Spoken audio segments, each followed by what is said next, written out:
काफी सारे लोगों को डिफेक्टिव रिटर्न के नोटिस आ रहे हैं। ऐसा क्यों हो रहा है? ऐसी आप क्या गलतियां आईटीआर में कर रहे हो जिससे आपको डिफेक्टिव रिटर्न का नोटिस आ रहा है? या फिर अगर आपने आईटीआर फाइल नहीं किया है तो आपके लिए भी है कि ऐसी गलतियां ना करें जिससे आपको भी फ्यूचर में डिफेक्टिव रिटर्न का नोटिस देखने को मिल सकता है। तो हेलो दोस्तों, स्वागत है आपका आपके अपने चैनल टैक्स लो वाली पे और मैं हूं आशिमा। तो आज के वीडियो में हम डिस्कस करने वाले हैं कि आपको डिफेक्टिव रिटर्न के नोटिस क्यों आ रहे हैं, कौन सी आप गलतियां कर रहे हो। तो चलिए वीडियो को शुरू करते हैं। तो देखो, सबसे जो कॉमन मिस्टेक हो रही है ना, वो हो रही है आईटीआर फॉर्म सेलेक्ट करने में। तो आईटीआर के ना 7 फॉर्म होते हैं। अगर आपको नहीं पता है तो आईटीआर के 1 to 7 फॉर्म्स होते हैं। इसमें से क्या होता है ना, जो आईटीआर 1 फॉर्म है जैसे कि वो सैलरी पे एप्लीकेबल है। अगर आपकी सैलरी की इनकम है, एक हाउस प्रॉपर्टी की है या कोई भी डिविडेंड इनकम है, इंटरेस्ट इनकम है, तो आप अपना भरेंगे आईटीआर 1। अगर आपके थोड़ी सी भी कुछ भी शेयर मार्केट से ट्रांजेक्शन है तो आईटीआर 2 में आपको चले जाना है। अब लोगों को क्या हो रहा है ना, वो एआईएस स्टेटमेंट चेक करते हैं ना 26 AS चेक करते हैं और सीधा अपनी आईटीआर फाइल करते हैं फॉर्म 16 के बेसिस पे कि मेरी तो इतनी इनकम है और आईटीआर फाइल करो। मैं आपको सीधा लाइव दिखा रही हूँ। देखो, ये नोटिस आया हुआ है, ये अभी आया है 24-25 में और ये किस लिए है? आईटीआर 1 के लिए ही इन्होंने फाइल कर दिया था। लेकिन इनकी कोई क्रिप्टो से ट्रांजेक्शन थी जो कि इनका जो टीडीएस कटा हुआ था और फिर इन्होंने आईटीआर 1 फाइल कर दिया। ये डिफेक्टिव रिटर्न का इनको नोटिस आ गया। तो आप भी इससे बचे। आपको सबसे पहले क्या करना है, अपनी आईटीआर से पहले तो आपको यहाँ से अपनी एआईएस स्टेटमेंट को अपना चेक कर लेना है कि आपकी जो इन्फॉर्मेशन एआईएस में आ रही है वो सारी भी आपको इनकम टैक्स रिटर्न में आपको दिखानी है। पोर्टल पे जाने के बाद ई फाइल में जाएंगे, इनकम टैक्स रिटर्न में जाएंगे और व्यू फॉर्म 26 AS। 26 AS किस लिए होता है? अगर आपको कोई भी टीडीएस वगैरह डिडक्ट हुआ है तो आपको 26 AS में दिखेगा। तो आपको ये भी अपना चेक कर लेना है, फिर अपनी आईटीआर को फाइलिंग करनी है। यहाँ पर आप सेलेक्ट करेंगे, प्रोसीड पे क्लिक करेंगे, यहाँ पर व्यू टैक्स स्टेटमेंट में आएंगे, असेसमेंट ईयर सेलेक्ट करेंगे। यहाँ से असेसमेंट ईयर हमारा कौन सा है? 24-25 है और सेलेक्ट करेंगे HTML व्यू डाउनलोड कर लेंगे। देखो, नीचे आने के बाद आपको दिखेगा कि आपको जो टीडीएस डिडक्ट हुआ है उसका सारा अमाउंट यहाँ पर आपको दिखेगा। तो ये भी आपको चेक करना है, एआईएस स्टेटमेंट चेक करना है, फॉर्म 16 तो है ही आपके पास। ये सब डिटेल चेक करने के बाद इन तीनों का डाटा आपको दिखाना है अपनी इनकम टैक्स रिटर्न में, जिससे आपको डिफेक्टिव का नोटिस नहीं आएगा। ठीक है। फिर दूसरा क्या होता है? पर्सनल डिटेल्स मिसमैच और बैंक डिटेल्स मिसमैच। कई केसेस में क्या देखा गया है कि जो पैन है आपका लिंक जो आपने इनकम टैक्स पे डाला है और वो पैन में जो आपका नेम है वो मिसमैच है, या आपकी बैंक डिटेल्स है वो मिसमैच हो रही है, तो इस वजह से भी आपका नोटिस आ सकता है। फिर है दूसरा आपका टैक्स रिजीम। तो देखिए, अभी इस साल से हमारे 2 टैक्स रिजीम है। एक है हमारा ओल्ड टैक्स रिजीम और एक है हमारा न्यू टैक्स रिजीम। आपको यहाँ पे देखना है कि आप कौन से टैक्स रिजीम में अपनी आईटीआर को फाइल कर रहे हो। अगर आप न्यू टैक्स रिजीम में जाओगे तो न्यू टैक्स रिजीम में आपको काफी सारी कम डिडक्शंस हैं कि जो आपको न्यू टैक्स रिजीम में देखने को मिलेगी। लेकिन ओल्ड टैक्स रिजीम में वही है, सेम आपको ATC ATD सारी डिडक्शंस मिलेंगी जो आपको पहले भी मिलती थी, वो ओल्ड में अभी भी मिलेंगी। ठीक है। और दूसरा क्या है? ओल्ड टैक्स रिजीम में आपकी 5 लाख रुपए तक की इनकम पे टैक्स नहीं है और यहाँ पे है 7 लाख की।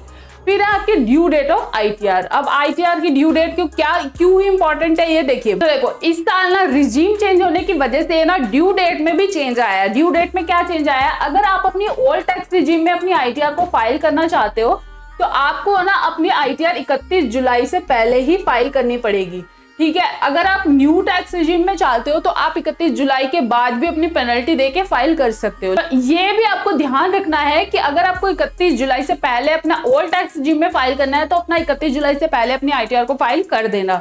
दूसरा है, ये तो काफी लोग कर रहे हैं, देखो, फेक डिडक्शंस एग्जेम्पशंस।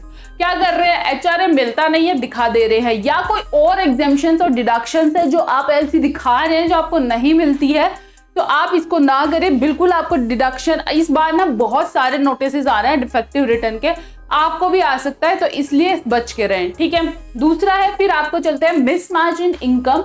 26 AS में मिसमैच है, एआईएस और फॉर्म 16 में मिसमैच है। तो देखो क्या हो रहा है कि 26 AS में कोई फिगर आ रही है, एआईएस में कुछ डाटा आ रहा है और आपका जो फॉर्म 16 है उसमें कुछ डिटेल्स आ रही है। तो आपको क्या करना है? अपना एक्चुअल डिटेल्स को लेना है। आपको 26 AS में देखो बहुत कम चांस होते हैं, 0.1% चांस होगा कि आपका 26 AS जो रॉन्ग होगा, नहीं तो आपका ना राइट ही होता है। और एआईएस में भी आपकी सारी डिटेल्स आ रही होंगी।